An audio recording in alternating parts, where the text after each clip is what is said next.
జాగ్రత్తగా గమనించండి. ఓం శ్రీం అశ్విన్యే నమః.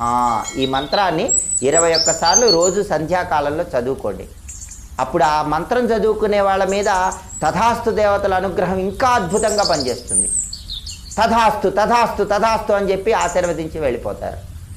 ఉద్యోగపరంగా కానీ, వ్యాపార పరంగా కానీ, విద్యాపరంగా కానీ, వివాహపరంగా కానీ ఏ కోరిక ఉన్నా సరే కోరిక చెప్పుకోండి. ఈ మంత్రం 21 సార్లు చదువుకోండి. రోజు సంధ్యాకాలంలో సూర్యాస్తమయానికి ముందు వచ్చే 24 నిమిషాల కాలంలో ఈ మంత్రం చదువుకోవటం ద్వారా అశ్విని దేవతల చేత తథాస్తు అని చెప్పించుకోండి. మీ కోరికలన్నీ తొందరలోనే నెరవేర్చుకోండి. సర్వే జనాః సుఖినో భవంతు. స్వస్తి.